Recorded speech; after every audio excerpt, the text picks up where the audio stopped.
Welcome to episode 38 of Coffee and Co-Read, your source for all things literary with Catherine. And Kristen, where we believe there is nothing better than a hot coffee and an awesome book. Join us for our virtual book club where we take one book a month and dive into all the drama, adventure, and romance we can find. Hi, Catherine. Hey, Kristen. So, because we've done Six of Crows, and we keep complaining that all the characters are literal children. True. We are going to discuss our favorite children's books today, or our favorite books from childhood. Mm-hmm. So, what sort of books do you remember reading as a small to medium child? So I looked, when I first was thinking about this, I was like, I have no idea. I don't remember any of them. Yeah. But I did end up remembering some. So the ones that I like really come to mind is the Heartland series of books. Yep. I still have, I don't know, like 35 of them in my house now. God, I didn't realize they made that many. Oh my God, there are so many. I'll show you. There's a bunch, yeah. I think I read like the first 3 or 4. I got them like in a Scholastic or something like that, and I really liked them. I got more into the show series though when that came on years later. Yeah, I never did watch the show. Well, that's a lie. I watched a few episodes, but I was like in my phase of it's not the book. And I was mad about everything. And like in the book, they had already like, when there's 35 million books in a series, like obviously a lot of stuff happens and like the characters grew and I knew the relationships and I was like, I cannot go through 7 seasons of watching this, waiting for this relationship to happen that I already know about. Anyway, I don't know if it happens in the show. Anyway, not a big deal. But I used to get them at every Scholastic book fair we'd have. I'd always get a Heartland book and I loved them. Just for those of you that may not be aware, if you don't have Scholastic where you are, for us, a Scholastic book fair / Scholastic book orders. So every month we would get these little paper catalogs with a list of books in them, bring them home to your parents. You would pick out the books that you wanted to order and you would order the books and they would just pay for them and they would be yours. It's like going to a bookstore, except they got ordered in. They got ordered in through the mail. But I think the school also got a benefit when you ordered through the school. Mm-hmm. And then every so often, so that was once a month you'd have your book order, but then every so often you would have a Scholastic book fair come to your school. So they would like set up books in the library. So you would ask your parents for like a little bit of money and you would go in with your like $10 and you would go around to all the tables and you would pick out like a book or like a small little toy or something and you would just pay at the library. You would just like randomly go in and pay. And it was like the best day ever. Yeah. Like we loved it when the Scholastic book fair used to come. So the Scholastic book fairs were like a huge part of my childhood and a reason why I loved books so much, I'd say. Yeah. And remember, you used to always like pick out a bookmark to go with your book. Yeah. My sister literally gave me a shark bookmark the other day because she was at they had one like last week at the kids' school. Yeah. So she was like, I bought you a bookmark. Oh, this is so exciting. I also, we've talked about this one before, but gotta bring up Harry Potter since it was such a classic and I was just a wee small kid. Not wee small. I was like 11 or something, I guess, when it came out. And the same with Lord of the Rings and The Hobbit too. Like I read the trilogy when the first movie was out. We rented it at Blockbuster. And then I was like, I need to read all of these books. And I think it literally took me, I think I read other books in between. It's just that the books are so big. I started with The Hobbit and I know the movies came out a year. So it at least had like 2 years to do it. But I barely finished the 3rd book before the 3rd movie was out because they were just such an undertaking. Yeah. And I was just a little baby. Well, and not only that they're long, like they are, like the text is very small, but also like it's so much description and so Mm-hmm. much like more information than you really need. We've talked about this, like a 30 Yeah. page song from a mountain gianty man. Is it necessary? I don't know. No. But it's an undertaking, definitely. Yeah. And it's like, yeah, there's just so much to them. And I think my little brain at the time just was getting overwhelmed. So I'd like have to do other books in between or something. Yeah. Um, Another one is Tuck Everlasting, which I absolutely adored. I now want to read it again. I don't even know if I still own it, but it's just one that, like, when I thought childhood, I was like, I can just picture that book. I think I I read it know. at least 50 times. It did like 2 or 3 book reports on it in separate years. I just adored it. Yeah, agreed. Like, oh my God, Tuck Everlasting. I honestly feel like Tuck Everlasting is what got me into romance books. It's what made me believe in love. Aw. Like, realistically, though, like, and I still remember, I told you already, I still remember that the last line, like, Yeah. that he says to each other. He says, Winnie Foster, I will love you till the day I die. If you've read Tuck Everlasting, you know that he is immortal. He will never die. So Mm. he's like leaving her behind and saying he's essentially going to love her till the end of time.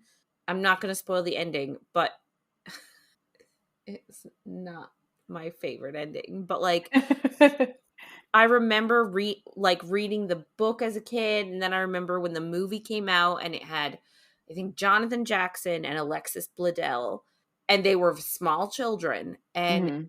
oh my God, it like my heart just like beat out of my chest.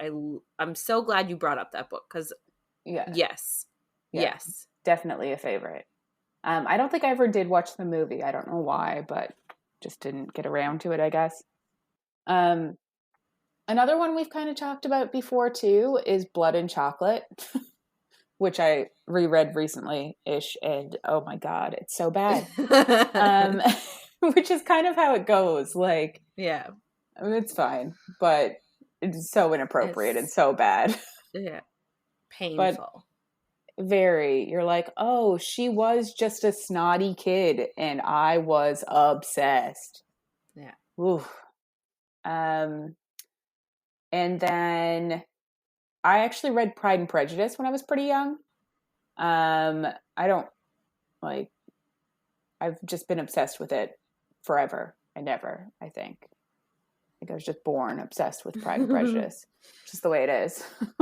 Yeah, I definitely did not read Pride and Prejudice as a child. For me, that was a university read, like high Oh, school really? university. Yeah. Hmm. You know, I've been reading it forever. I feel like I like do a reread every year and like just love it. Yeah. Big fan. The other one that I thought of was The Dark Garden by Margaret Buffy. I think she's a Canadian author as well, Mm-hmm. but I really remember liking that book. I don't really remember what happens. I just remember liking it. But I just find this topic a bit hard because I'm like, I just can't remember. I'm sure if I saw a No. bookshelf from when I was a child, I'd be like, oh, all of these books. But like, Yeah. just thinking about it, like, I am happy with what I came up with though, because there are a few gems in there. Mm-hmm. For sure. What about you? What books from your childhood do you remember? So, sort of similar. Like, I know I agreed with a lot of the books you've read because as you said them, I was like, oh, yeah, oh, yeah, oh, yeah. But, Yeah. like, I don't really remember a ton of specific books Mm-hmm. from childhood. Like, I remember I liked reading, and the more I think back, the more I remember. Like, I think both of us could say that a lot of our teenage and adult life, we've sort of identified ourselves as like bookworms and Mm-hmm. like book lovers. I don't think I identified that as part of my identity as a child. Like, if you would ask me as a kid, I would have said, oh, yeah, I love to read and I like books. But I Mm-hmm. didn't consider it like a cornerstone of my identity, sort of Yeah. the same way I do now. Yeah. You know what I mean? Mm-hmm. So, like, I don't think I really considered myself a bookworm, book lover really until junior high, like grade 7, grade 8. And by then I was like going full into like, I was still reading like Harry Potter and like those sorts of things, but I was also full into like Nora Roberts. So Mm-hmm. like, I don't know if I know I read a bunch of child like books meant for children, Yeah. but I don't remember them as well as I remember like reading stuff in junior high. Yeah, well, also because it was longer ago. But I think Well, like yes. a big issue with children's books is a lot of them are single books. Like it's not like a series. So you'd have to remember a lot more books, Yeah. really. Yeah. And I don't really remember authors from that time very well because again, I was a small child, so Yeah. Now, I'm sure that my mom and dad still have boxes of books belonging to me somewhere in their mhm. house. So, I almost want to ask for them, but then at the same time I don't because I don't have space Yeah. for them, but anyway. I do remember I had a subscription to do you remember like maybe not, but like the Babysitters Club Yeah. was a thing? Yeah. I was too young when the Babysitters Club came Mhm. out. I was like 8, 9, I Mhm. think. And that was geared more towards like 11, Babysit age. 12. Yeah. Yeah. So they came out with a secondary series called the Babysitter's Little Sisters Friendship Club. Yeah. So it was like the Babysitters Club, but it was for the little sisters of the Babysitters Club age people. And it Yeah. wasn't a Babysitters Club, it was a friendship club. So like I remember being in that club, and every so often in the mail I would get a book and then Mhm. like maybe a bracelet or like a Yeah. bookmark or like some little like token. Mhm. So I remember reading those and really liking those because obviously I was in the club. Yeah. Um, so like they were all based around, I guess, the Babysitters Club character Christy, her half sister, younger sister, Mhm. Karen. Yeah. I think I read a lot of those too. I don't really remember it well, but I do think like my sister had a few of the like actual Babysitters Club books, and then my parents got me the Little Sisters ones. So Yeah. Which is same thing. exactly, yeah. The one thing I do remember about those books is so like the very first page, she always talks about like, "Hi, I'm Karen and I'm from," like, I guess the books are set in the US in Connecticut. And I used to always pronounce it in my mind Connecticut Yeah. How would you know? because I like, they didn't teach us US geography in school, so I had Mhm. no idea. And so I just pronounced it the way it was spelled. So I remember always calling it Connecticut and sort of didn't really click that Connecticut is Connecticut until like I was a Adulthood. teenager. No, I was a teenager. Like I think Okay. I give myself a little bit more credit. But anyway, that's what I remember about those books.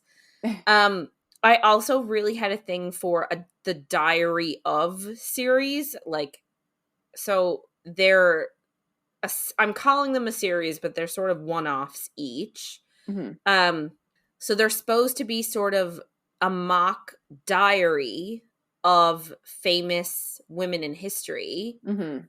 as young girls. Yeah. So like I love history.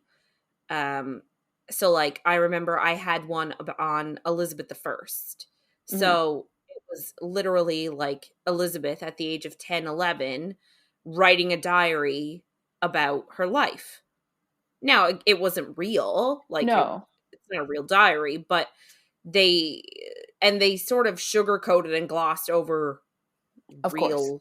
real life events, but, like, you know, that's how I know that Henry VIII I know about Henry VIII's 8 wives. I know, like, that was my introduction to, okay, knowing who they are, knowing what their names are, knowing how they all died, knowing you know what I mean? Mhm. Like, that was sort of my intro into, like, liking history, I guess. Yeah. And I also had the Cleopatra one, which I loved. So it was like Cleopatra as like a 10, 11-year-old girl, and her first time meeting Julius Caesar, first time meeting Mark Antony, and like, Mm-hmm. again, I don't know how much of it can be real, but they tried to pepper in facts, like, to sort of realize it a bit better. And then of course at the end they had like notes on the actual historical stuff. Cool. So like ones like that, I really like those. And they had like gold rims on the pages. Hmm. So I thought they were real fancy, and they were like hardcover. So I felt Yeah. really fancy reading them. Um, and I like kept reading those ones. Like I'll still, if when I was a young adult, I was still skim through them just for like nostalgia reasons. Yeah. I've read Narnia, like Chronicles of Narnia as a child too, but I didn't really appreciate it the same way that I do like now, I'll say, or like the same way I did when I read it again in like high school. Yeah. I've never read it. Oh, they're good. Yeah. I've been thinking about it, but just haven't had a chance yet. Yeah. I really got back into them when they did the movie remakes. Oh, yeah. And like of course they're completely different. The movies are way more like epic and really good, and um but and they obviously, like, the books jump all over the place a lot more.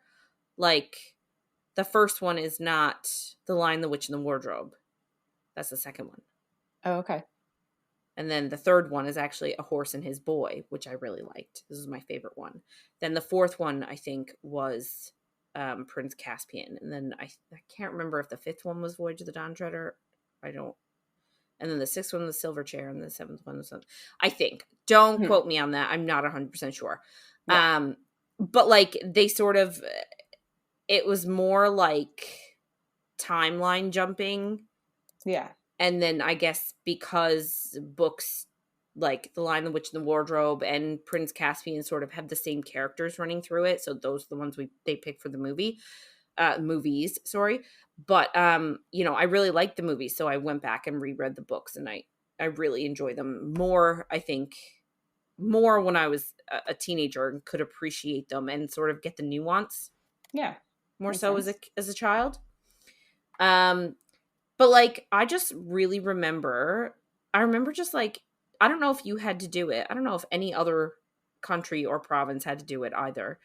So when we were kids in school, part of our homework would be to fill out a reading log. So we would get a little like folder, and we would get plain paper in it and with squares, like, and we would have to date, title, and author every time we read a book. And we would have to read so many books in a school year. I remember filling that out like crazy, like my Yeah. reading log, like logging every single book I read. So I remember filling that out like crazy, and it's just wild to me that I don't actually remember many of the books that I read, considering I remember filling out the reading log. Yeah. I'm just gonna do a shout out to a local person. When I was in elementary school, we did a study on Amanda Greenleaf, and she was like this nymph, like a forest nymph type person who lives like at the base of a waterfall, and she's like all natural and mystical and magical fairy sort of like person. Her best friend's mermaid, and like I remember doing that story. And it was like great. Like shout out to my grade 6 teacher for turning us on to that, because I remember really enjoying those books. And like so much so I still remember the name Amanda Greenleaf to this day. So that was like a local author did those for us. So I don't really expect many other people to know those, but Yeah. I really like that one too. Anyway. But yeah, so those are our childhood books to match up with our childlike characters in Six of Crows. Speaking of, this is just a heads up. We are not a spoiler-free zone, and things could get a little saucy.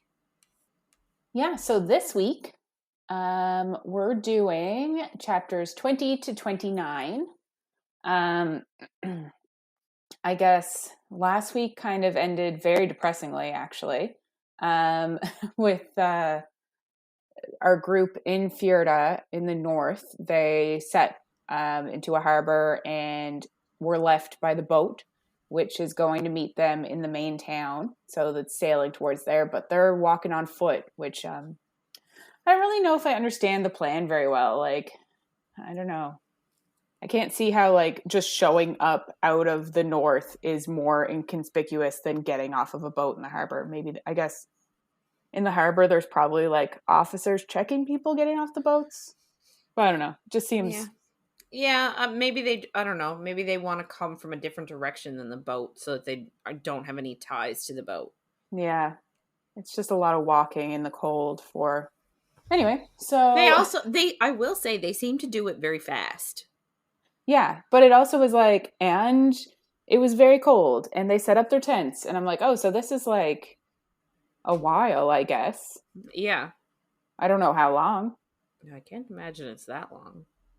No, cuz it was But like they got on the they left 2 weeks before the exactly. celebration, and Yeah. God knows how long it took them to sail there. At least I would say a week, because Inej was passed out for 4 days. Yeah. Yeah. So So it couldn't have been that long walking, but at least a few nights, I guess. Anyway. yeah. Anyway. So yeah, last week the group stumbled upon 3 burnt Grisha on pyres in the middle of nowhere. And one of them was still alive, and Jesper ended up putting them out of their misery, basically. But he shot his gun, which was probably not the smartest move. But Nina was obviously very upset about it because she is Grisha, and this is what the Fjerdans do to her people. So she's having a bit of a struggle, and she's really, I guess, not feeling the most safe in this country where they want to kill her. I also, like, didn't she was not feeling very charitable towards Matthias at all, because he at this point is like still very much a believer in his cause. Like, he Mm-hmm. believes, right? Like, Yeah, he believes in what the Fjerdans are doing. yeah, and like he doesn't. He did say that they don't burn Grisha anymore. Like that's not. It's against the law. Like they're not supposed to do that. So like he is against that specifically, but he does think that Grisha should be tried and then executed. So it's kind of like, is that any better? Yeah. But he did last week ask Nina if she really should ever have existed or something like that. And I'm like, Yeah. that's the dumbest question ever. Anyway, we got Yeah. into that a bit last week, but it's just, yeah, they're not meshing very well, I would say, for potential love interests. That's what I'll put there. Wait, what? Potential love interest? That's what I said. Yes. Yeah. So we're starting off this week in Nina's point of view, and she's thinking about Matthias, and she obviously is of two minds because she has feelings for him and she wants him, but she also struggles against what he is and what she is because their base beliefs are so very different than each other that like it's hard. Yeah. She starts to think about the time that they spent traveling together. So apparently they spent 3 weeks not knowing where they were and just walking, trying to find a town. Mm-hmm. So walking through the snow and wilderness and just like barely surviving. Yeah. They had some cute moments along the way. Like talking about what they would do when they get home, and Matthias said that he'd sleep, and Nina said that she just wanted to eat, which I appreciate about Nina because same. Yeah. She does tell him during that 3 weeks that she was able to escape on the ship because of the cup he gave her. So, like, I think it was last week we talked about when she was in the cage on the ship, she asked for water. And he brought her a glass of water, and she used the cup to, like, get herself free. I think she mentions... It's so, like, Just Well, they're all Grisha. yeah, but they have their hands all bound. I guess. I think she said that there was like a sharp part on the cup or something, or she broke the cup and it was sharp, and then cut their bindings, and we don't really get all the information there. Maybe the show will show us. Nope, the show already did it, and we didn't see it, I don't think. Yeah. Anyway. So, yeah, she tells him that that's why she's alive now. Otherwise, she literally just would have drowned in a cage, which sounds awful. We also get a bit more about Juskela. They aren't allowed alcohol, sugar, or, we talked about it last week, they're not allowed to have relationships with anybody until after they're, like, married, I think. Yeah. But basically, it's a lot of abstinence in that profession, I would say. It also doesn't sound fun. No. But I guess when you believe what you believe, like, I don't know, it's a different time. Everybody's in an army, it seems like, so. That's true. It is true. Like, it does seem like everybody is a part of an army. Mm-hmm. So they teased each other a lot, and like, Nina is trying to get along, but Matthias is really trying to dislike her. They also don't share names with each other. So they're like on this journey for quite a long time without just calling each other Witch and Juskela. But then at one point, she's teasing him about how charming she is, and she falls into like a snow crevice is what I envision. Like, it just from under her feet, she just slips, and Matthias grabs her, and she looks in his eyes and says, "Please." And he does pull her up, but he admits he thought about letting her fall. And she just says she would have thought the same. And after that, they tell each other their names, and they're just a bit closer, I would say.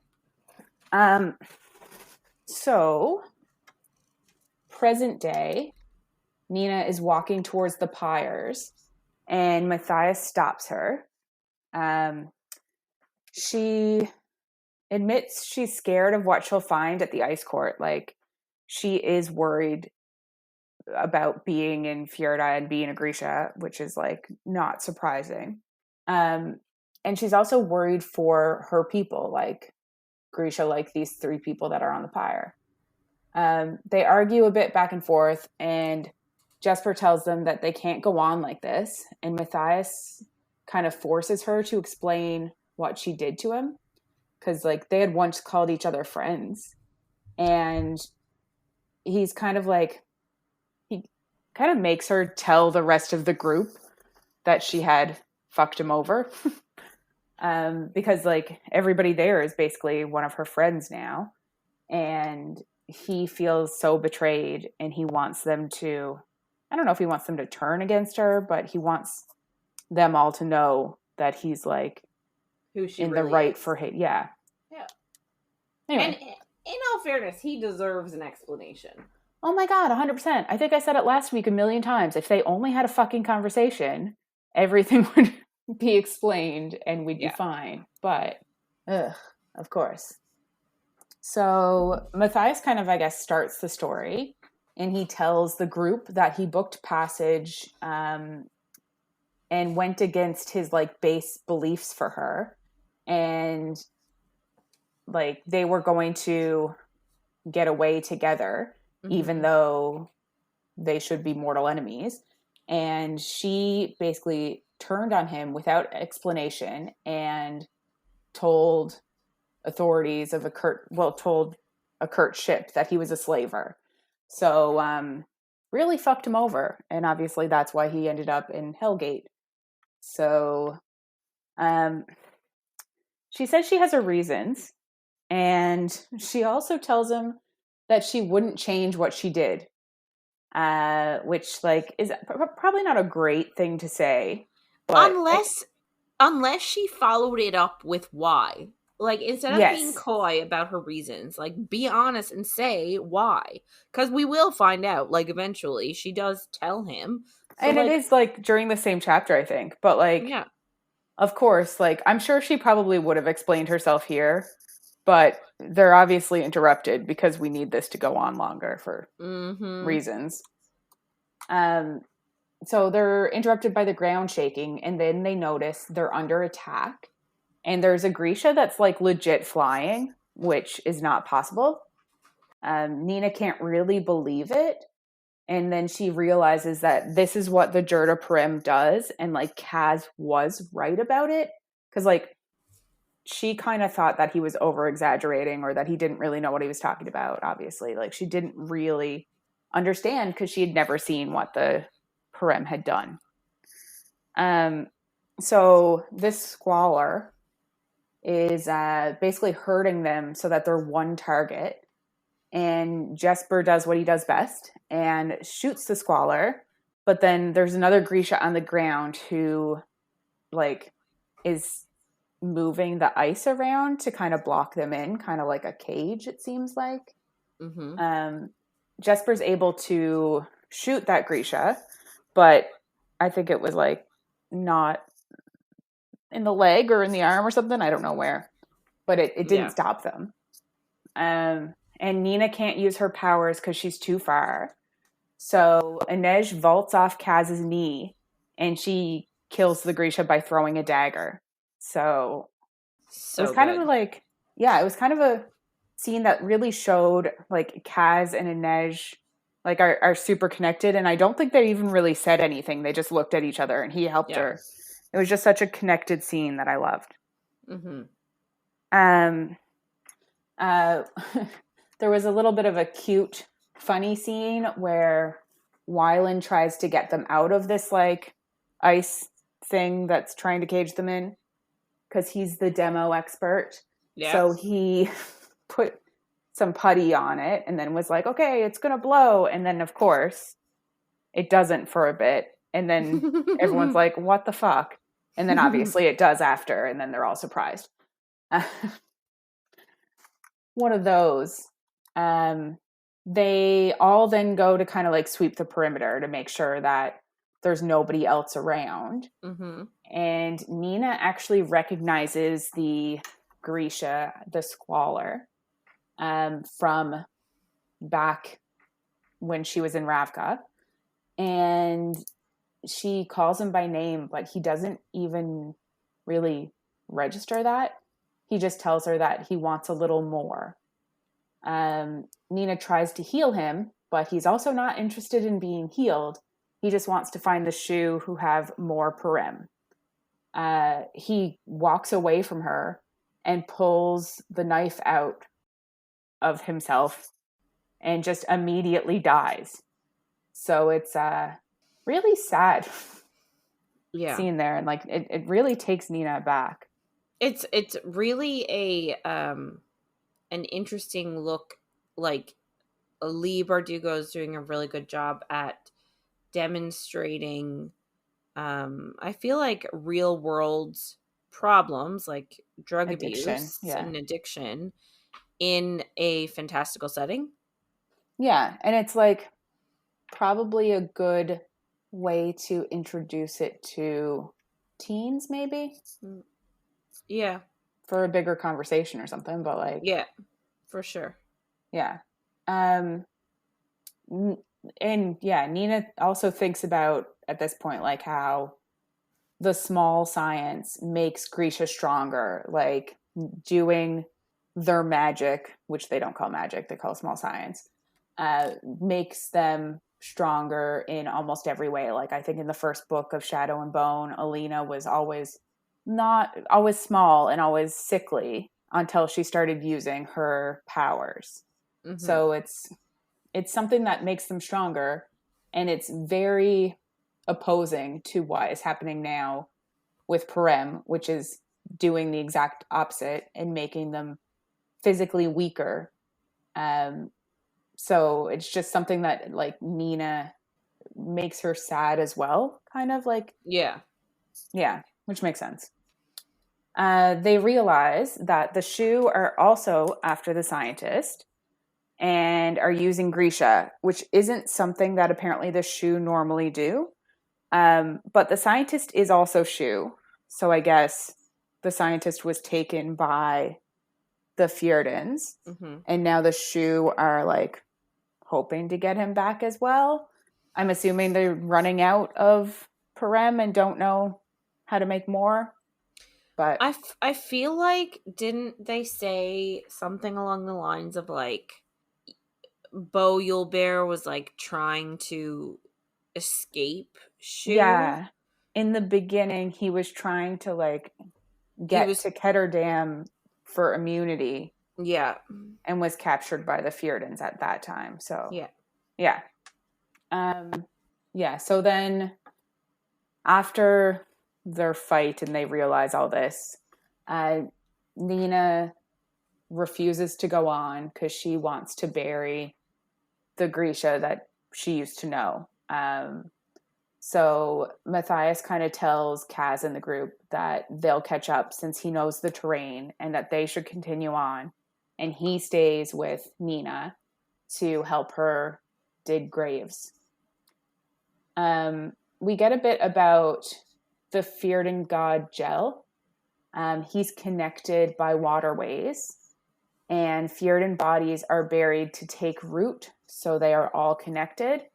And Nina kind of asks, like, is that why Grisha are burnt? Because they, like, aren't a part Worthy. of... Yeah. Yeah, exactly. And Matthias agrees and says that, yes, that's why. But he still agreed to help her bury the ones that they had just killed and the one that she knows. So he's a nice person, maybe? It's a bit hard. Yeah. It's a gray area.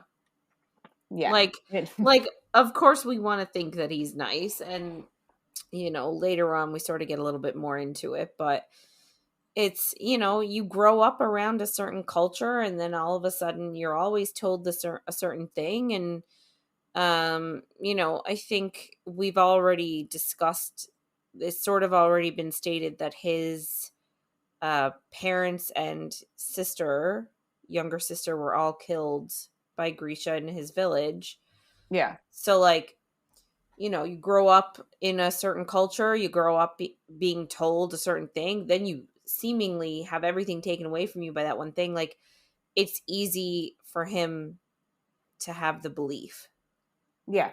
Oh, definitely. You know what I mean? Like, and we do it in our societies all the time. You know, you Yeah. villainize a culture, you villainize a people without knowing one. Like, you know what I mean? Without knowing Yeah. any of them. But you villainize them just because it's sort of everywhere you look and it's what you're told to do and blah, blah, blah. So, like, he's showing a strength of character here, I feel like, because even though he's had all of this drilled into him his whole life, he's already, like, defying what he's been told by allowing these Grisha to be buried. Yeah. Which I think is a big deal in this case. And I think Nina feels like it is too. I think they kind of do have a bit of a moment over it, which makes sense. So they start like digging in the snow and ice. And obviously it's very hard to dig. So they're using pickaxes. And he finally asks her why she had no choice but to get him arrested. Because obviously we've said that like they just need to have this conversation. So she thinks back again and she finally does tell him. So there were Grisha in Elim, the town that they finally found, and they recognized her and they recognized Matthias as a Druskella. So they wanted to take him prisoner. And she kind of delayed the Grisha and said like she'd help capture him the next day. Obviously, she felt like she couldn't tell him because he would have killed the Grisha spies because they are in Fjerdan and like it's just a It's a hard tough, situation to be in. yeah. Because yes, she knew that she was sort of on a precarious sort of ledge with him. Like, they had forged like this sort of bond together, but Mm-hmm. she knew that didn't really extend to other Grisha. So if she told him, hey, there are Fjerdan spies, there are Grisha spies here that Mm-hmm. want to kidnap you, we need a plan. He would have been like, well, I'm going to my superiors because why are there Grisha spies in Fjerda? They shouldn't be here. Yeah, And it sort exactly. of would have negated all the progress that she felt like she had made with him. Yeah, and we don't know if, like, in that situation, if he would have, like, brought her to trial as well. Like, Yeah. you don't really know. Yeah, maybe he would have been like, oh my God, you've been in on this the whole time. Like, Hmm. you know what I mean? We just have no idea. So, I mean, I think as unfortunate as it is, I do think she sort of made the best decision she could have made. Yes. And she kind of goes on, because to explain it a bit more, she says that, like, the next day, I guess her and Matthias were at the dock looking for vessels to get on themselves. And it kind of Mhm. makes you wonder, like, what were they going to do? Were they just going to go off and, like, Be together. yeah, forget about either of their armies and just, like, be together somewhere neutral, which is, like, interesting. Um, so yeah, she says that when they went down to the dock, she saw the Grisha from the day before had followed them, and she did the only thing that she could think to save him from, like, because if they had have gotten him, he would have been taken back to Ravka and interrogated, which Yeah. obviously is not ideal. Um, so she went to this Kurtz ship and said that he was a slaver. She didn't really realize that they'd throw him in Hellgate, and she once they both were there, she did try to recant her charges, but she also couldn't tell, or she didn't want to tell, I guess, the Kurtz prison the entire truth when Yeah. recounting it, like, I guess the judge.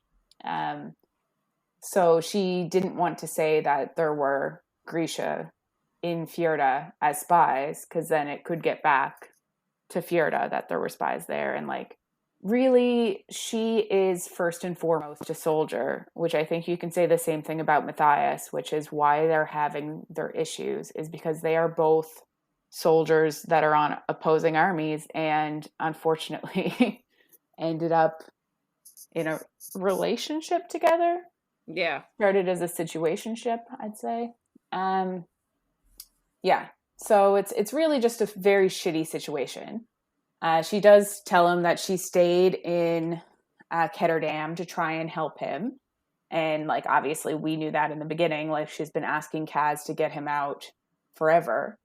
And realistically, like, she doesn't have to be in Ketterdam. She could have just gone back home to Ravka and been part of the army again. Like, she stayed for a full year solely for him and abandoned her beliefs and her, like, home for what she thinks is right. So, like, I do think that she has, like, a moral compass that is not as gray as some of the other characters, maybe I'll say. Yeah.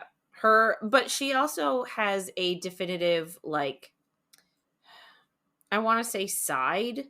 Like, Mhm. she's Grisha. She has definitive enemies and she has a definitive side that she's on. She's Ravkin. Her home is in Ravka. All her friends are in Ravka. So, like, I just feel like she's not as morally gray because she has a cause to champion, I'll say. Yeah. Yeah, that makes sense. So obviously Matthias is still kind of pissed that she didn't just, like, tell the truth and get him free, even though I don't think that would have worked anyway. Like, it doesn't seem like the judges in Kenderdam are especially moral Yeah. themselves. Yeah. So I don't think that it would have helped that much, but he also does understand that, like, Grisha come first for her, and he gets that she didn't want to tell him that because Grisha are haunted when they're in Fjerda. Yeah. He asks her again, what she plans to do about the scientist, because he knows that she won't let the scientist live, especially after what she just saw. But she actually tells him that she's not going to get in the way of his pardon. She doesn't want Grisha to become slaves, so she doesn't want the Jordie Prim to get out. But she's also not going to put him back in prison, especially in this way, because they'd be fucking Kaz over. And Kaz would literally have them killed without a second thought about it, or he'd kill them himself. So they kind of realize that if they are going to do something about the scientist, Matthias isn't going to get a pardon, but he probably won't end up back in jail because they'll both be dead anyway. So they make a little pact and they're like, that's fine, we'll just both die. But their plan is now that they're going to kill the scientist instead of letting him get back to Ketterdam. So we leave them while they're still digging, and we pop over to Inej's point of view. And I'm assuming this is a day later or something. Don't really know. But they make their way to Jerome. After 2 more days of walking. And it's the town with the harbor and where the ice court is.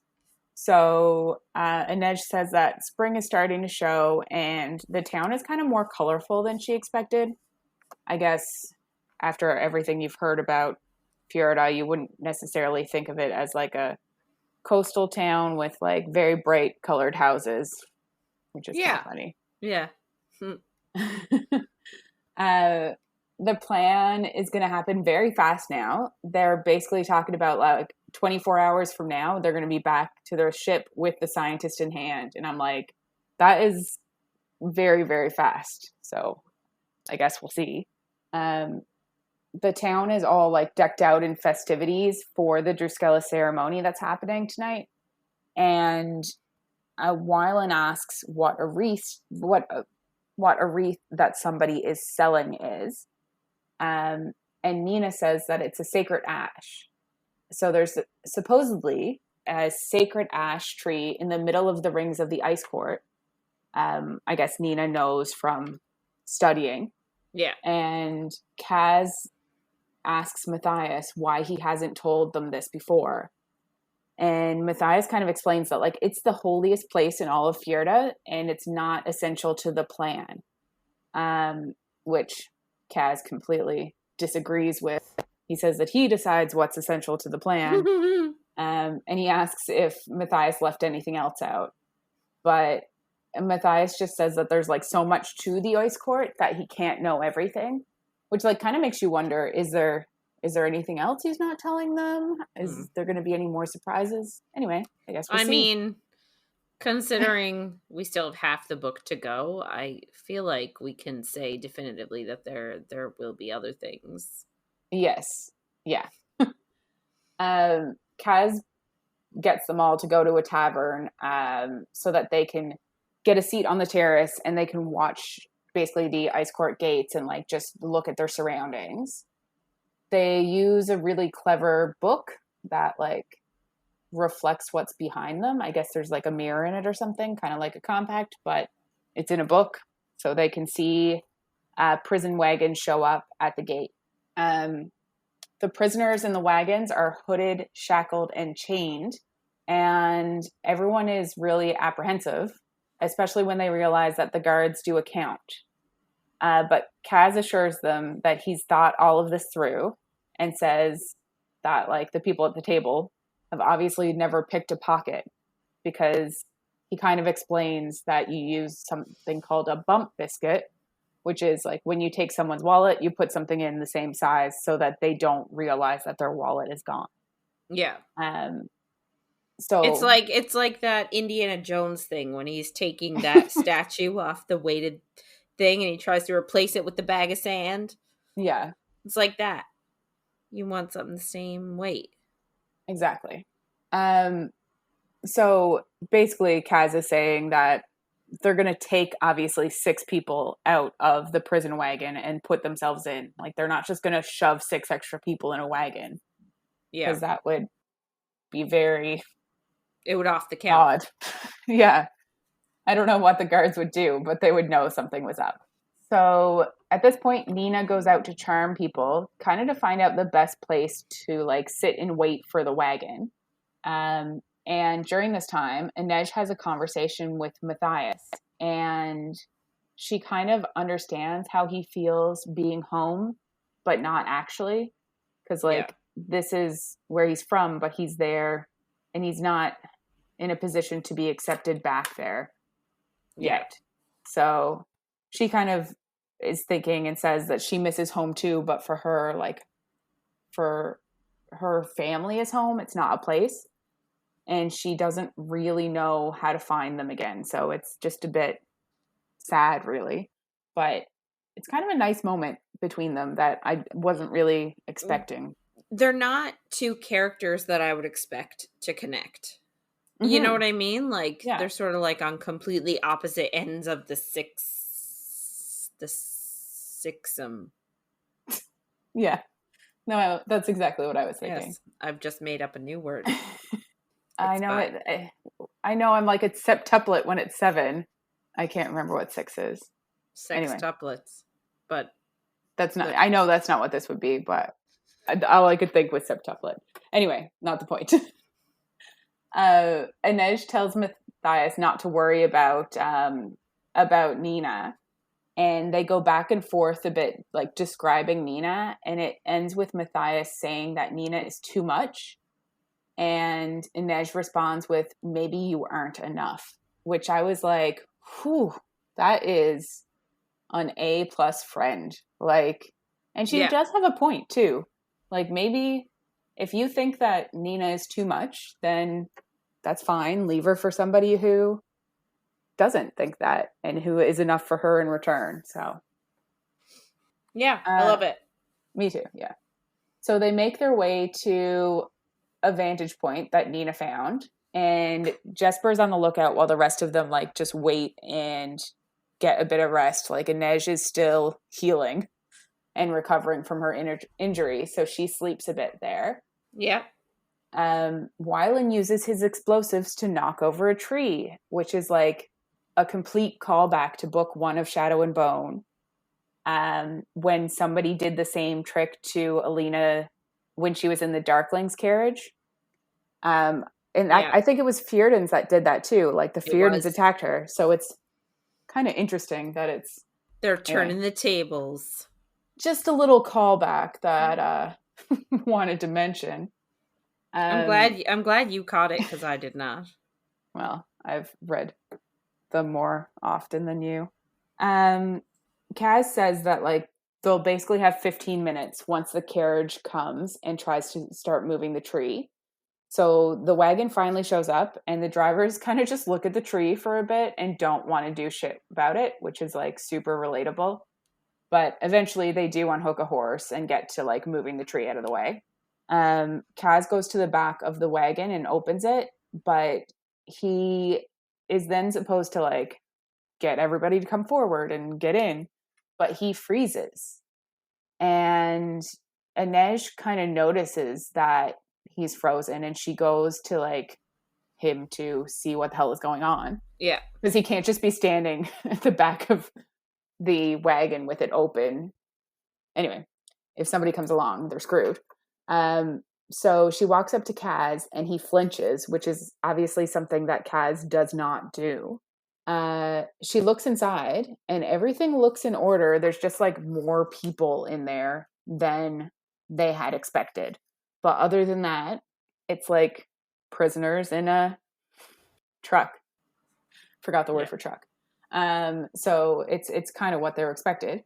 She does say that some of the prisoners that are like standing in the middle are chained to the ceiling, so that like if they fall asleep, the chain will cut off their breath, which is very awful, obviously. Yeah. But there's a lot of, I think, references to like historical, like this is essentially a form of I think we can say that Fjerdans are performing essentially a form of genocide against an entire people. Yeah. And there's a lot of references, I think, to historical, like real historical forms of Events of genocide. events. Yeah. Yeah, which Which makes sense. makes sense, but it also makes it like it honestly, like reading some of this stuff, some of these parts makes me want to vomit, like because you realize that, hey, like that's real, like Yeah. that's actually been performed on people, like that's not pretend for a book. And Hmm. it's really like, ugh. Yeah. Yeah. Anyway. Yeah. So back to this. Kaz kind of sorry. Kaz kind of shakes out of it because Inej is there, and they go about unhooking 6 people. Nina slows down their hearts and kind of makes them pass out. And then they inject them all with something to keep them asleep so that they don't just like pop right back up as the carriage is trying to go away and be like, what the fuck? So they also realize then that they got 4 men, a boy, and a woman out of the prison vehicle. Like, obviously they couldn't really do much about who they grabbed, but it's not really great for them replacing them because obviously there are 2 women in this group and 4 boys. They're all children, really. Yes. Like Matthias and Nina maybe look more like adults than the other ones, but everybody's a child. Mm-hmm. Anyway, so they start chaining themselves in, and Kaz finally kind of reveals the trick of how they're going to lock themselves back in. He actually took the hinges off instead of like picking the lock, which is probably super hard to pick. They took the hinges off the other side of the door, and they're just sticking the pins back in to put the hinges back together, which I think is also very Ocean's 11 or 12 or 13.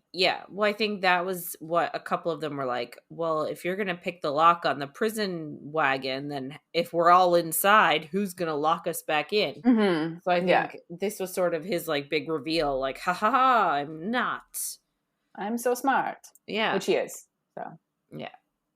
But Inej is watching him, and she notices that he's like being very clumsy, and she knows that there's something wrong with him. Like there's obviously something going on. But luckily he gets it done in time and gets himself in place. But Inej kind of hears him breathing rapidly next to her, and she notices when he faints. So clearly there's something happening, because I don't think Kaz is the type of person that faints. So we jump to Kaz's point of view, and we go back in time again. And we're kind of picking up like right where we left off last time. So last time, Kaz and his brother Jordie got swindled out of all of their money. And this time, Kaz kind of just continues and says they run out of the little bit of money they did have that they hadn't put in the loan. So he says that when they brought the loan papers to the bank, they realized that it was completely fake. And they end up like out of their boarding home and in the streets, which they're not really ready for. Like they're not seasoned kids. They're little farm boys who are in town now, and like it doesn't go well. Jordie ends up getting a fever, and a few days later, so does Kaz. And it's a plague of firepox. And Ketterdam is basically shut down because of it. Like, it's a full-on outbreak pandemic in this town. Like, very bad. Kaz ends up delirious and sick. And when he comes to at one point, he puts his head on Jordie's chest, but he says it already feels wrong. But, like he's a 9-year-old boy. But also, like, can you imagine just, like, when you're sick, what do you want the most? You want your house. Like, you want to be home. You want to be in bed. You want someone taking care of you. Mm-hmm. And, like, these kids are on the street. Like, it's so sad. Yeah. It's so depressing.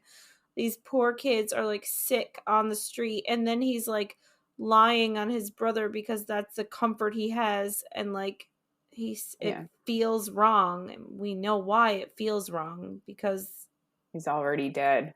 And it really only just gets sadder from there. I know. But Kaz ends up on a flatboat with a bunch of bodies and is dropped into the sea, and he kind of just like stays there holding on to Jordie and waits to die. But his fever passes or breaks, and he's like finally feeling a bit better from his sickness. Not better is not the right word, because he's in the sea with a bunch of dead bodies, but he isn't as sick anymore, and he's still alive. So he uses Jordie's body as a raft and swims back to shore, which is one of the worst things I could possibly imagine happening ever.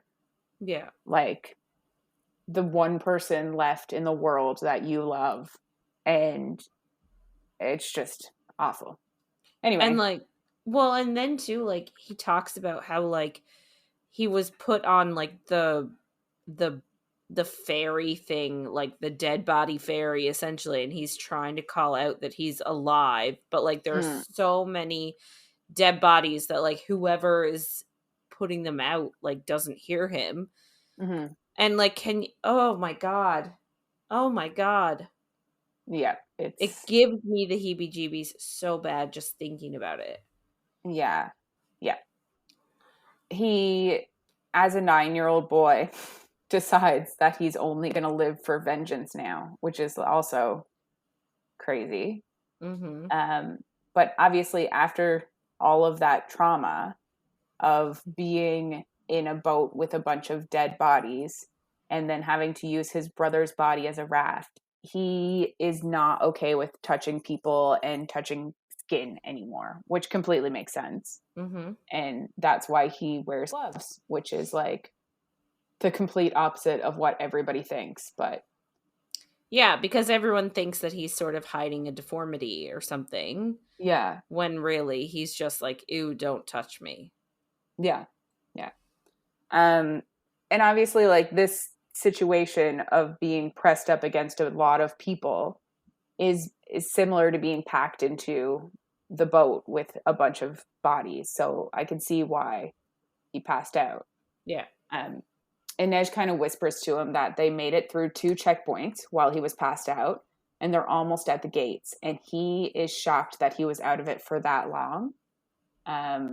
Like, 2 checkpoints means that twice they opened up the back and counted everybody in there. And Kaz just didn't notice. Like, they could have touched him, he thinks. And he's like, he wouldn't have known. Yeah, he's very not okay with it. That's not what I'm trying to say, but Anyway, he is glad that Inej is the only one who noticed that he passed out, though, because like he does trust her with the secret, since he knows that like she won't go running around telling people about his weaknesses. Like it would ruin his reputation if people found out that he had any weaknesses at all. So they finally get to the gates, and the guards are like a bit annoyed that the people don't match the, I guess, descriptions, but they can't really be bothered with it. They don't really care enough to do anything, which is exactly what Kaz was hoping for. Mm-hmm. While they're there, Nina notices that Pekka Rollins's men are skewered on the gate. So they know that they don't have to worry about that team anymore. And Kaz kind of like thinks to himself and refuses to believe that Pekka himself is dead, because it's like he has to kill Pekka. Yeah. Like that's the only option. So I guess the guys and girls are separated and brought to different sections, but they also go to a human amplifier before they go to their prison cells. So I guess they make sure that there's no Grisha inside the cells. They probably have like somewhere special that they take the Grisha, which we kind of find a bit later. So somebody tests them all. But Nina, I guess we're still in Kaz's head, but he says that they put paraffin on Nina's arms. So to try and hide her Grecianness from the amplifier. Yeah. Are we in Kaz's head still? I thought that this part was in Nina's head, but maybe I just... Might have been. It doesn't matter. So, yeah, they obviously are trying to hide the fact that she's Grisha. And apparently, if there's paraffin on her arm, she's not touching her actual skin. So, can't tell that she has powers. Love it. Exactly. They notice the tanks and weapons in an enclosure that they pass. And they're talking about the tanks like they are something they've never seen before, which is interesting because I guess generally their vehicles are towed by horses. They don't have any automobile type things in this world yet. So This tank is something that doesn't need a horse, which is surprising to them. But it's also like, it's really a show of Fjerdan's might that on the way to the prison cells, you walk past all of this heavy artillery. Yeah. And also it's maybe something to remember is there. Yes, it is, I think. Yes. Kaz is still panicked a bit, which is surprising. But like, since Inej is going a separate direction, like she's going to the women's cells and he's going to the men's cells, he kind of repeats her words in his head to help him cope, I guess. Because they all have to take off all of their clothes now. And that's something that he obviously isn't very comfortable with anyway. Yeah. So it is kind of cute that like he gets, not cute, but a bit, that he gets so much strength from Inej and her words. And I kind of feel like there's a moment a little later where like Inej kind of does similar in a way with his words. And I love their relationship. I wish it was more and better, but I still love it. Anyway, so while they're getting like ready to be showered and stuff, the guards check them. And the guards find lockpicks in Kaz's mouth. And it kind of just made me think, like, how did they not find the baleen in there? Oh, yeah. But I guess he must have it, like, really tucked away. Yeah. Don't know. Or maybe it looks like a tooth. Like, I have no idea. Anyway, whatever. Doesn't matter. He finds lockpicks in Kaz's mouth, and he, like, decks him in the face for it. They're all then showered, obviously, in a cold shower and given prison clothes and then brought to their cells. And they go into the cells and like, we're still with Kaz, but he goes in and there's already a bunch of people inside, which is always a bad time. But Kaz can tell what's like about to happen. He sees one of the guys in the cell is like already noticed him and noticed his limp. And he knows that this guy is going to come over and attack him. So like, as he does, Kaz anticipates it, moves out of the way, and pulls this guy's arm through the cell bars and dislocates his shoulder. Awful. He became Yes. He brings him back to the bench and puts his shoulder back in place. And like the guy just rolls onto his side and starts to cry, which is like super relatable.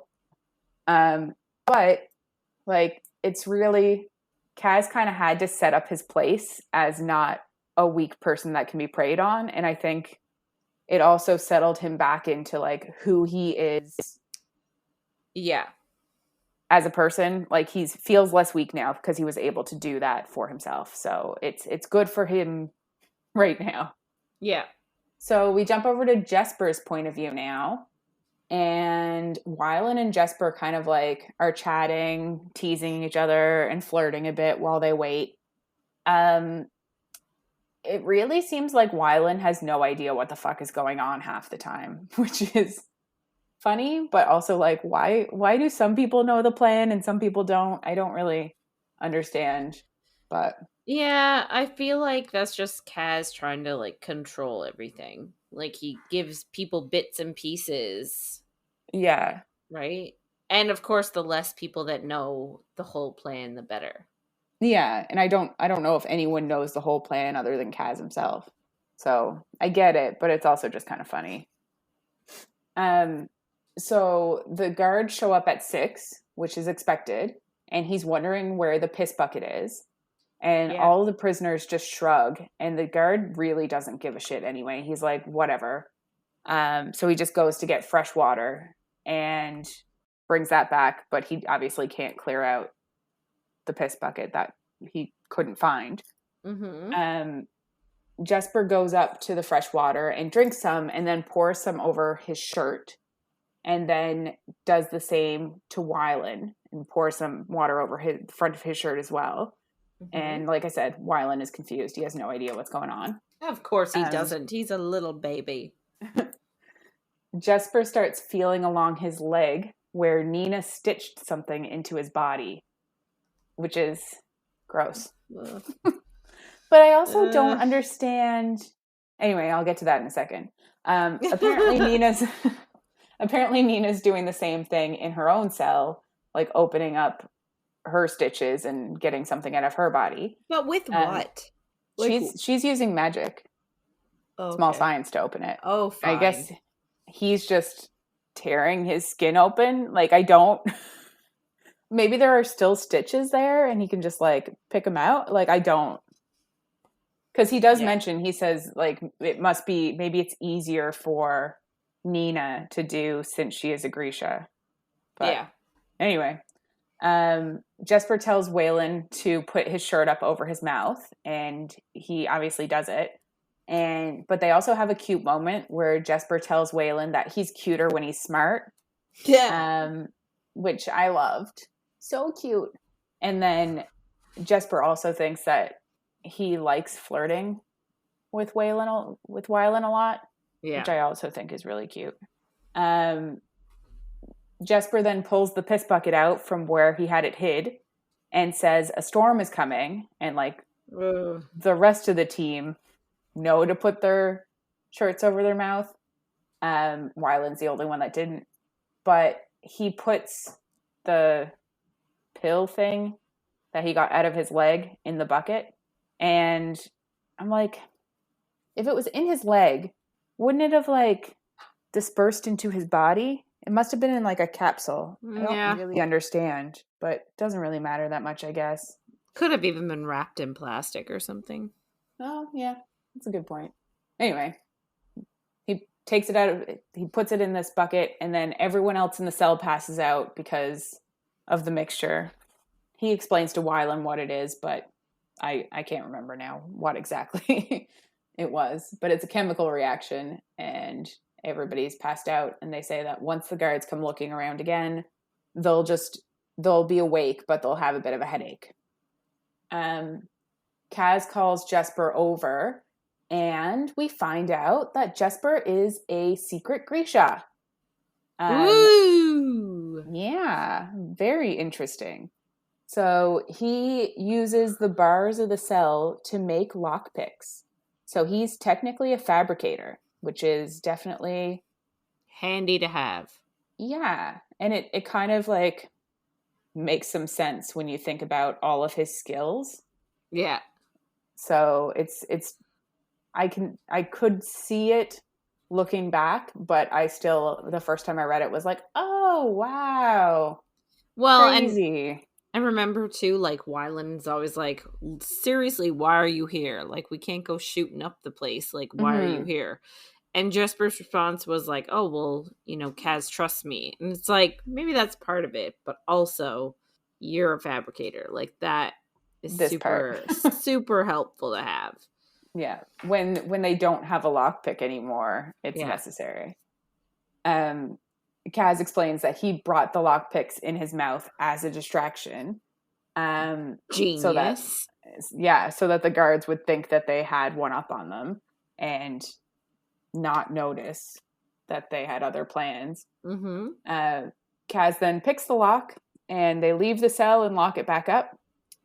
Kaz and Wylan go to get the girls, and we stay with Jesper and Matthias as they go to get rope. So they go to a stable and grab like 2 rungs of rope each. Yeah.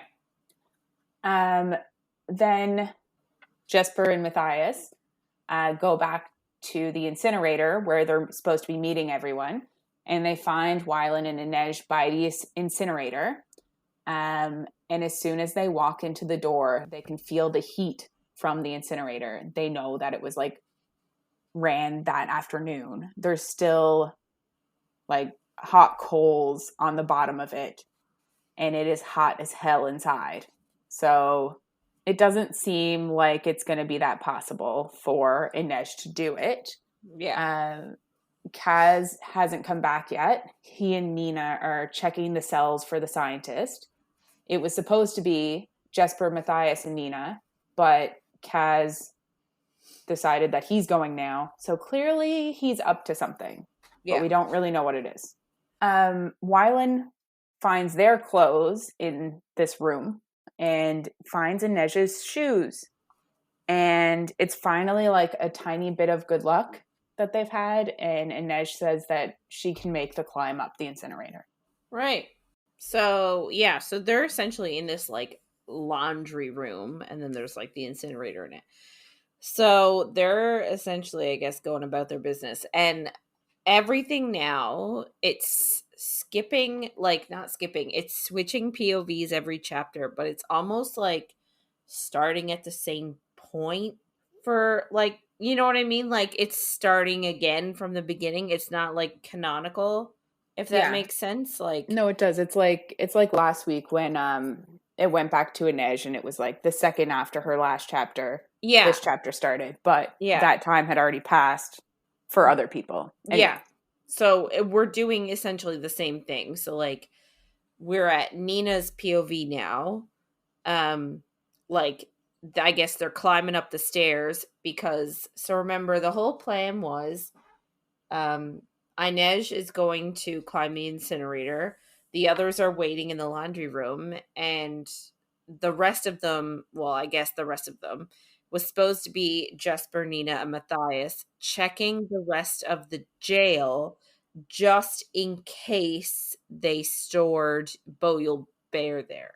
They're pretty sure he's not there, but they just want to give it a once over. Yeah, if he is, it would make their lives so much easier. It would. However, I guess Kaz switched up the rules and just said to Nina, hey, let's go now. So him and Nina are climbing like the stairs in the tower. Obviously, Kaz is struggling because he does have a limp and he does use a cane and he doesn't have it right now. So he is struggling. They hear some guards running down the stairs, so they like sort of hide and they're like, oh my god, have we been discovered already? They run past them, but like we don't know what's going on at this point. Nina and Cass sort of separate to search both of the corridors just to make it go faster.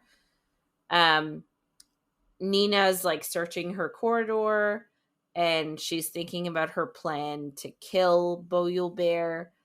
And like I understand why she's doing it, but at the same time, like she's obviously not going to get the 30 million Kruger by killing him, and like she's just going to make all of her friends mad at her.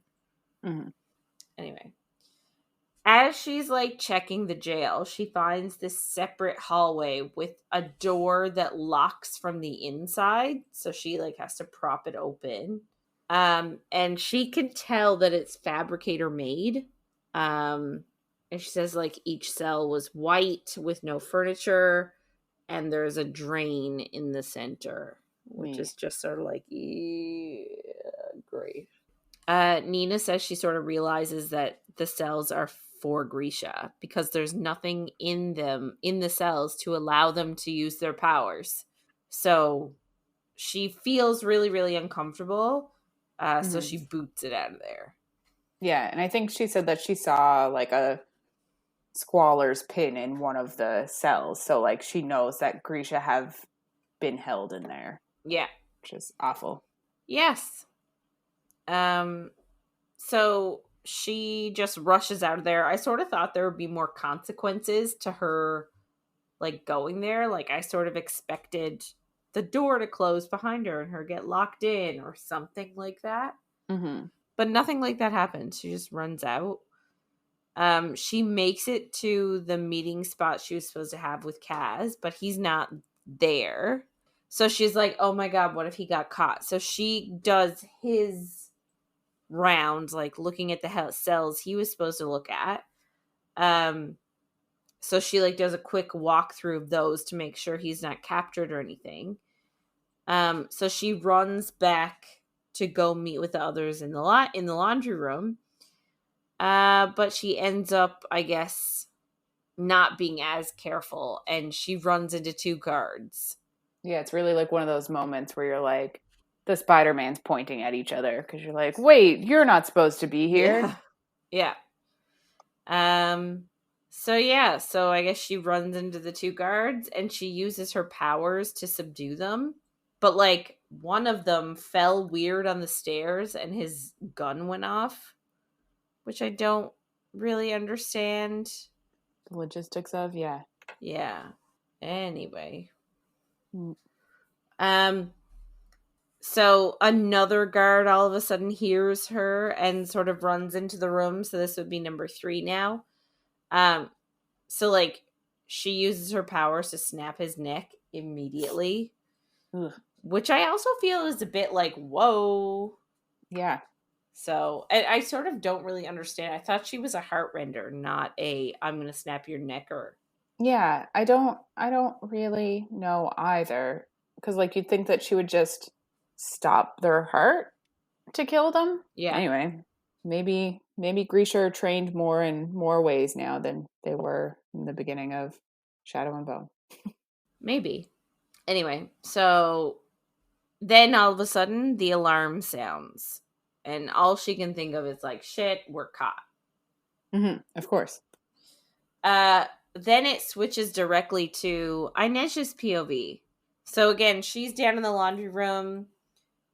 She's about to climb in the incinerator. I guess they expected it to have only been turned on in the morning and for it not to be as hot in the evening. But I guess they turned it on a bit late, so it was still super hot. So she's sort of looking in the laundry for something to protect her hands, and she finds Kaz's gloves. Mm-hmm. And she says she finds it really weird and intimate, and like, yeah, just for her to wear his stuff, she's like, "Woo!" That's what she says. Woo! Yeah, it's exactly what she says. No, I get it though. So she starts climbing the incinerator shaft. She says she's like super hot inside, even with the gloves and everything on. It's really hot. Mm-hmm. She's not doing great, but she's doing okay when all of a sudden she realizes that her shoes are melting against. Yeah. Like, how hot does it have to be for rubber to melt? 180 degrees Celsius or 356 Fahrenheit.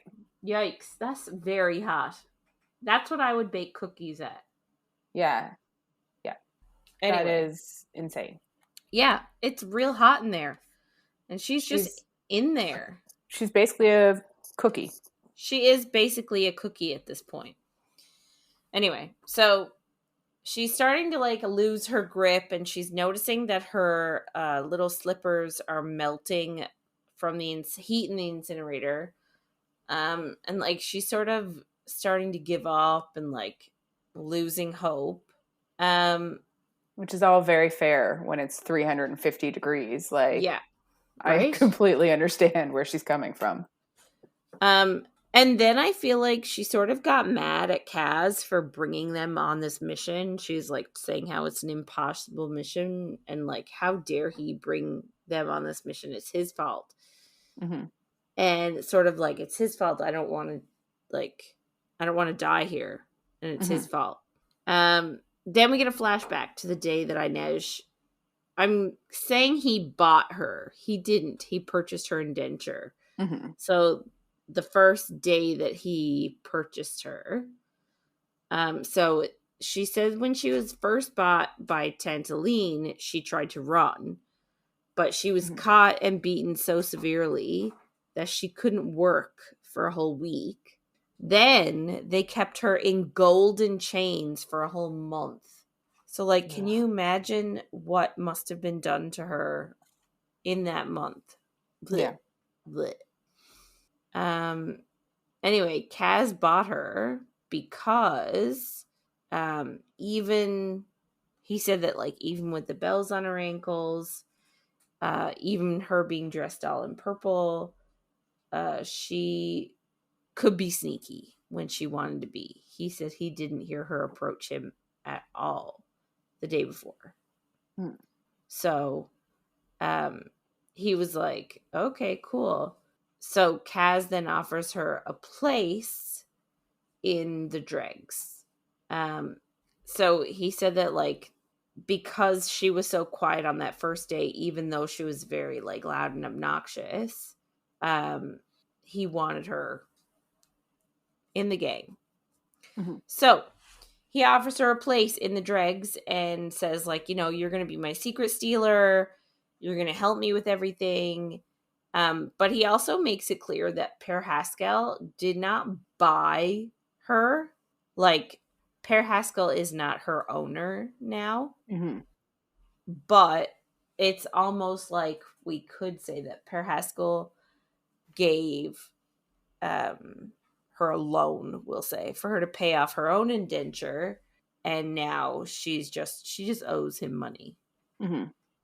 So It's different, but yeah, it's different because she can work off that money, yeah, right? it's Like, not. she just has to pay him back. And when she is bought, um, Tantaline says like, "Oh, I don't know what he wants you for." Like, she doesn't really know why she's purchased, so she is scared up until she realizes that, like, oh, this is actually something I can pay off and like live through. So it is different than her situation before. Yeah. Um she said that originally, when she was bought by Aline, she was forced to sign a contract because technically slavery is illegal in Ketterdam, but, like, there is such a thing as being indentured, right? So being Mm. indentured means you had to borrow money, so you are working for the person until you pay off your debt. So Aline made her sign this contract to demonstrate that, oh no, she wasn't kidnapped. She's not a slave. She's an indenture. But she couldn't read the contract because it was in Kirch. So the contract is a surefire way to keep her from eventually paying off her debt and moving out, because Aline had it in there. So, like, yeah, she would get money for every client, but then she was also charging her for food, charging her for room and board, like, charging her for all this stuff, these additions that really just um made her tab run up, essentially, so that Hmm. she would never be able to pay it off, like, ever. So yeah, her contract with Per Haskell was a bit different. It was a typical loan agreement, and it's her paying it off slowly with interest. So Hmm. it was quite different. So she's thinking about this back in the present with her in this incinerator shaft. She's sort of having a crisis. She says, so, like, she's thinking to herself that with all the money, if they make it out alive, the money she gets, she could go home again. But she's sort of like, well, I could, but what if my parents don't accept sort of the things that I've done to survive, or, like, what, sort of a what if of, like, could she face her family again? Mm. She's thinking of giving up trying to climb the shaft because it's really, really hard. And like she's hot, stuff is melting, her hands are blistering. So she thought about like letting go or trying to jump, something. She's just super uncomfortable and is like crying. So she needs a break, I feel like. I know she can't get one because she's, Yeah. in the middle of something, but I think it'd be nice if she had a break. It would be nice if she had a break. All of a sudden, it starts to rain. Which is her break. Which is her break. So it starts to like cool down the incinerator shaft a bit better to make it more climbable for her. I liked they did like a metaphor here. She said that like the rain was washing away the smoke of Ketterdam and the makeup of the menagerie, sort of like washing away these old aspects of her life and like ushering in this new sort of start. Yeah. The rain does a really good job of melting a little bit the rubber on her shoes so that she could gain sort of purchase again. She decided that with her 4 million Kruga, she is going to buy a little ship and hunt down all the slavers and buyers she could. And I'm just secretly like, yes, queen. I know. I love it I'm so like, much. I do too. And I just want them to get the money so that she can have this dream. Like she just had a like spiritual rebirth with the rain. And I'm like, yes. Yeah. So we get Kaz's POV now. He's running through the tower looking in the cells for Boyle Bear, but he says he sort of like doesn't feel like himself without his cane and gloves. We get another little flashback here of how he survived after everything that happened with Jordie. In order for him to survive after Jordie's death, he used to pick on kids that were smaller than him. And that's essentially what he did. So one day he went to a gambling den to ask for a job because obviously you need money.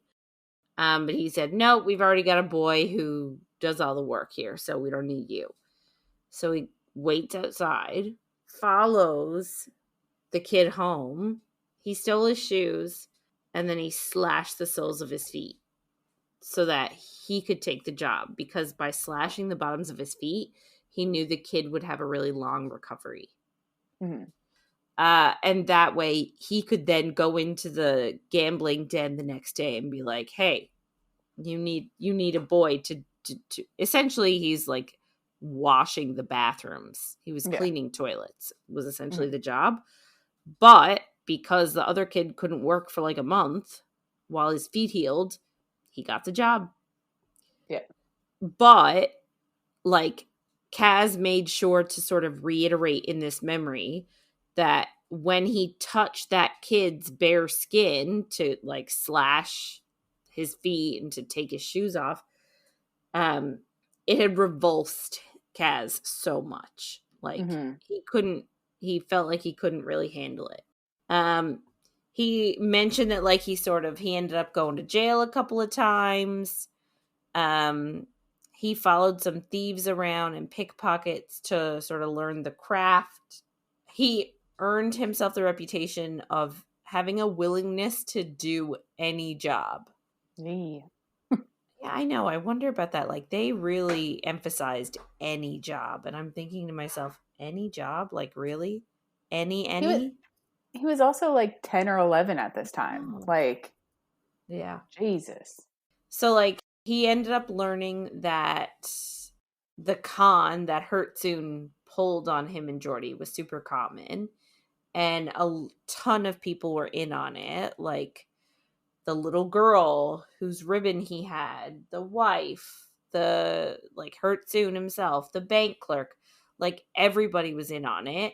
And said that like there was a good chance he was probably running it on multiple marks at once, because he was like, there's no way that Jordie's little fortune was enough to warrant the whole thing. Yeah. So he was like, oh yeah, he's definitely running it on multiple marks. Kaz sort of admits that his original name is not Brecker, his family name. His family name was, I don't even know if I'm saying this right, Rietveld? I'm not sure. That's as right as I could say it. Anyway, Rietveld. But he changed it because he didn't want to be tied to Jordie anymore. Mm-hmm. He did learn, apparently as a young child, that he was like amazing at cards. And it said like all it took was an hour of him learning the game, and he then could not be beaten anymore. So I feel like he was probably, I would say he earned a lot of his money gambling. Yeah. He also is clearly like, we talked about it before. He's very good at math. Like he does the books and stuff in his head, but he's clearly very smart with obviously very little education, formal education, not education, but like he was 9 when he got there, but he is very good at mental math, which is really impressive, really. Yeah. It makes me wonder if you think he might have like some form of eidetic memory. Mm-hmm. Because like for him to be, he can count cards, he can like, I don't know, he's so smart. It makes me wonder if he's got some form of eidetic memory or something. Mm-hmm. Anytime he sort of encountered somebody on the streets, he would ask after Hertzoon.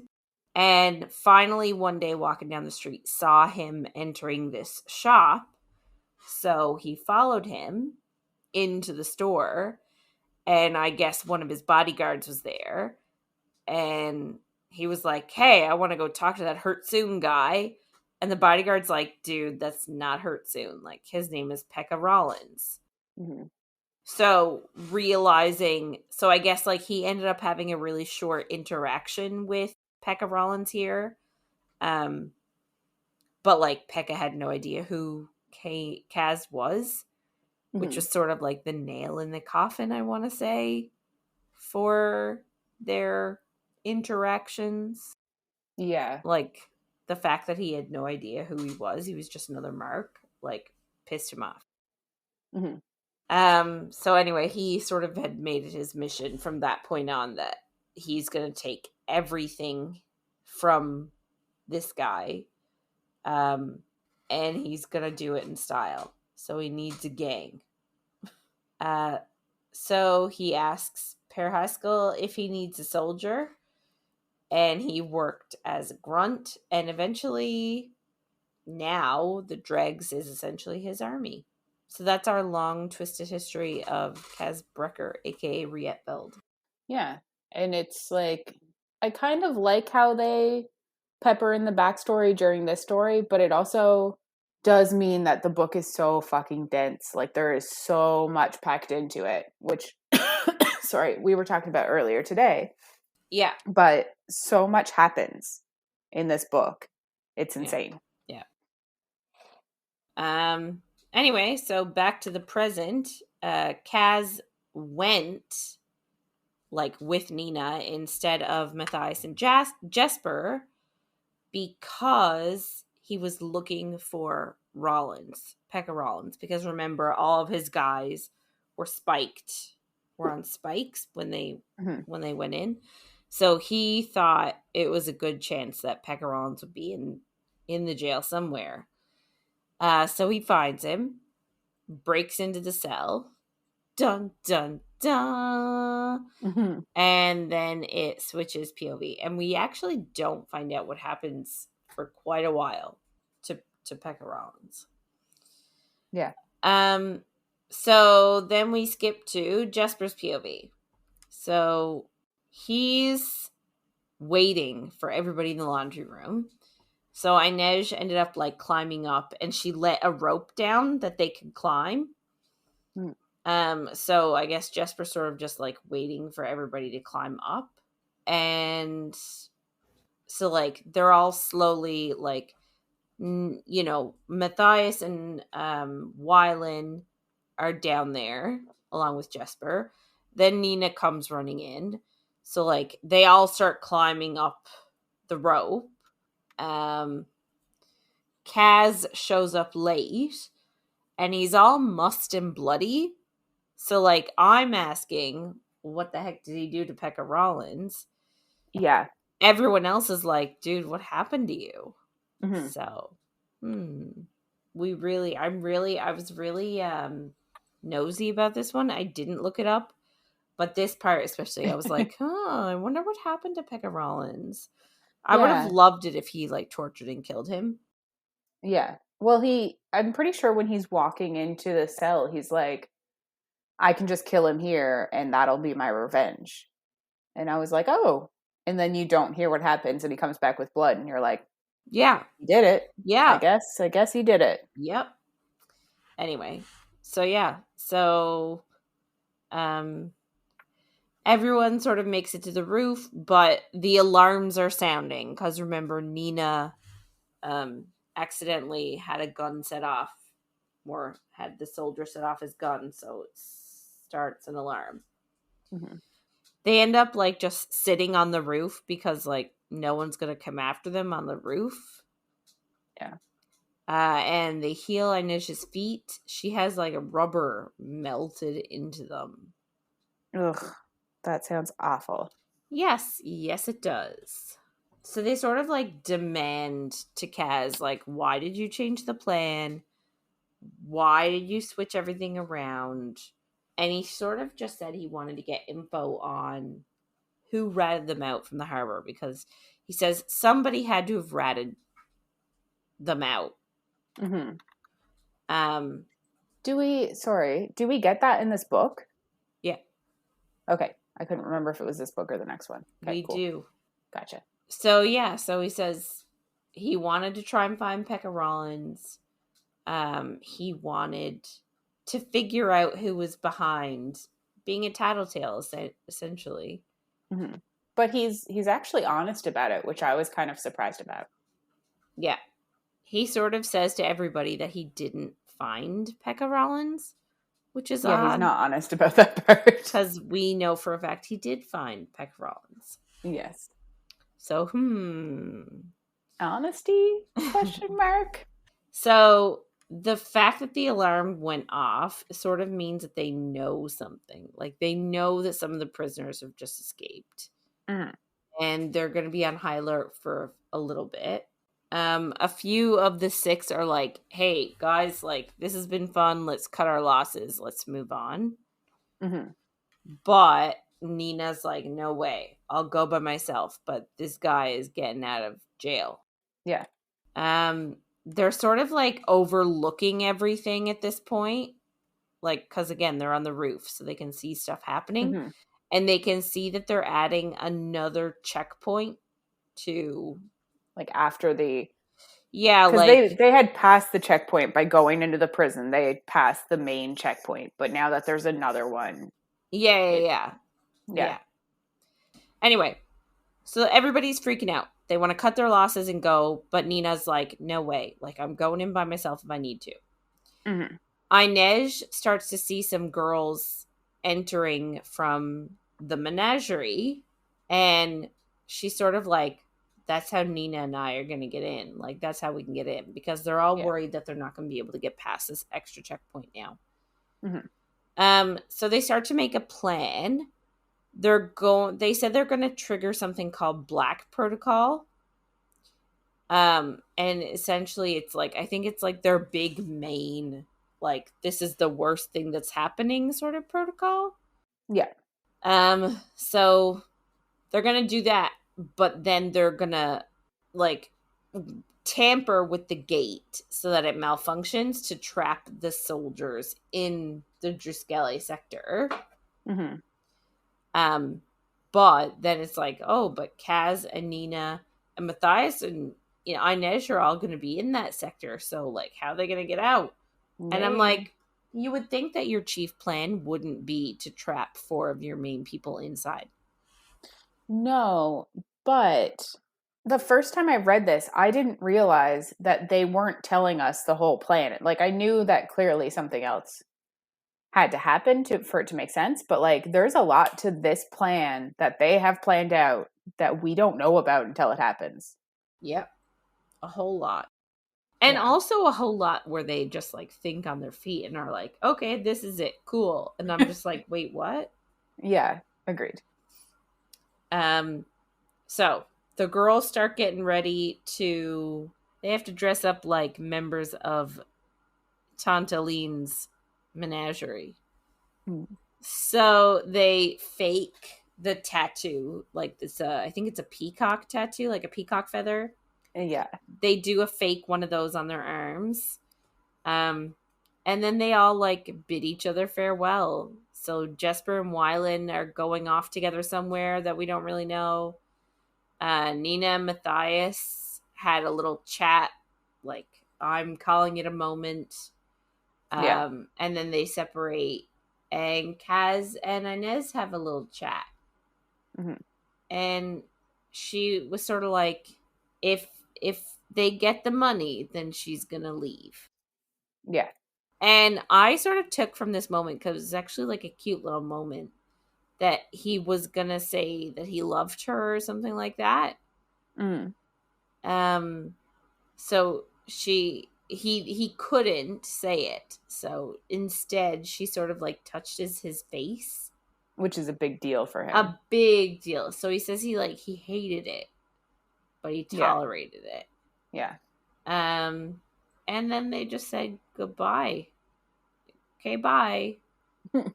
Yeah, because like realistically, they could all die. Yeah, they could. They could all decease and perish, and it's fine. It's fine. They said goodbye, so they're acting like it's fine. Yeah. Anyway, so like we know that he like hates the touch, hates her skin on his skin, but he tolerates it for her. Mm-hmm. So they make their way to the menagerie area with the girls, and they put a couple of them to sleep and take their place. So they take over for a Kalish girl who's like a redhead with like a horse. I think she's supposed to be like a horse. Yeah, but the outfit sounds nothing like a horse from what maybe not from what Nina says. But and and then of course Inej is like a Suli lynx girl.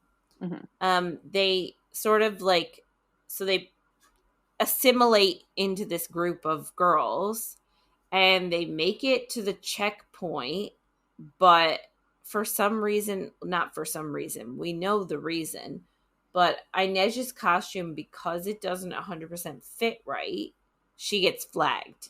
And so she has to get taken back to the first checkpoint to have her documents reviewed again, which sounds bad. Yeah. And I think they said like her tattoo looks wrong too, because they didn't have time to like perfect it. No, because she had it removed, chopped off, and then they're like, put it back on. So obviously it's going to look weird in a spot that she literally just chopped the skin off with a butcher's knife. Yeah, 100%. Yeah, so terrible time. She's gone to a checkpoint. Yeah. So, like, her and Nina are being separated now. So, like, that's pretty darn dangerous, really, because it means they'll just be alone. Yeah. That ends that one, and then we go to Matthias's POV, like, immediately jumps right to him. The four guys are just sort of, like, roof hopping, I'm gonna say. Like, they're jumping from roof to roof without the girls. But, you know, I guess they have an okay time. Yeah. They find the glass bridge that they're supposed to climb over. So, like, Kaz and Matthias separate from Jesper and Wylan. They got their own shit to be at. So they're trying to cross, Matthias and Kaz are trying to cross this, like, glass bridge that's in order to get to the Druskele section of the ice court. And I'm not gonna lie, this part did not make a ton of sense to me. So this glass bridge is like hidden a little bit under the water Mm-hmm. to make it invisible. It's not going to happen, but I mean, I guess. So it's full of snow and ice and everything. And water. There's like a river or a lake or whatever.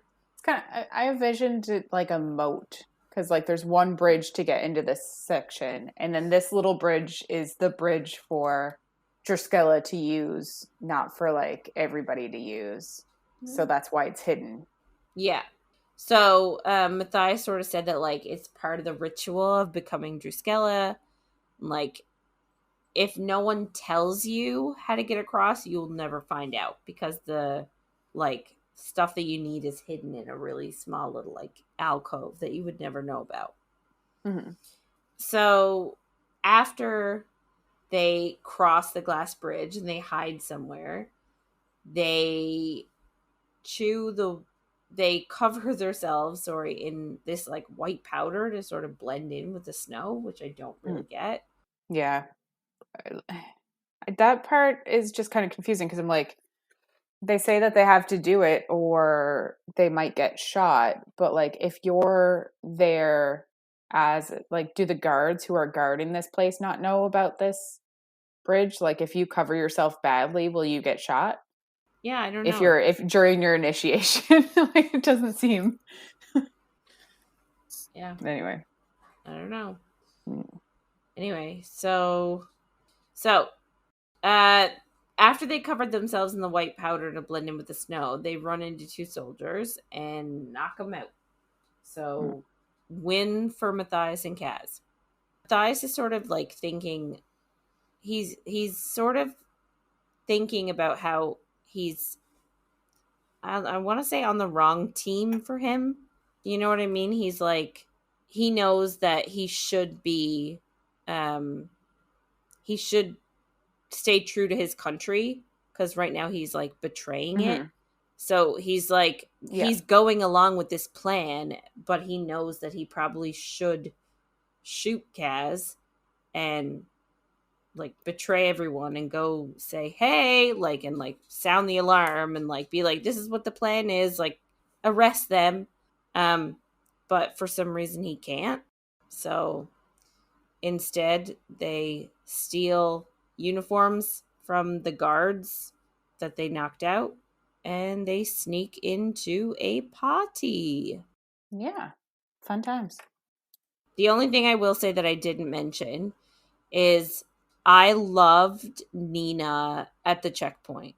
Yeah. So like, she essentially flirted her way into the guy the guy noticing that she might not have been right, but she flirted with him in such a good way that he forgot. And I loved it. Yeah. And yeah, me too. Like, I just love her character anyway, but he was like, oh, you're heavier than it says here. And she's like, I like to eat. like, and then, charms him into asking her for a dance later, basically, which was like, ooh. Yeah, I know. And he was like, oh, you're like, you're taller. And she's like, yeah, I'm wearing high heels, or like, oh, it's the shoes or something like that. Like, she had a comeback for every single thing that the guard would say about her. And I really liked it. She's like the MVP, I think, for me. Yeah. Yeah. Agreed. And like, I liked her in the show too. Yeah, I feel like we don't get as much of the sassy side of her. Like, you get a bit with Matthias, but it's different in this book, which I'm excited to see if this book is the next I also season. really like the actress that plays her. I don't know who it is, but I really liked her. Yeah, I follow her on Instagram, but I don't remember her name at this moment. But yeah, she is good. So I guess that wraps it up for this week. If you want to get in touch with us and share your thoughts on anything you heard in our episodes, or if you have any book suggestions for us, you can email us at coffeeandcoread@gmail.com. And be sure to check us out on Twitter, Facebook, and Instagram at Coffee and Co Read. So next week, we're actually going to be finishing Six of Crows, which is chapters 30 to the after part, the chapter called After. So make sure to follow along. And if you're enjoying our little chats, don't forget to follow, rate, and review wherever you find content. And thanks for listening, everybody. And we'll see you on the next page.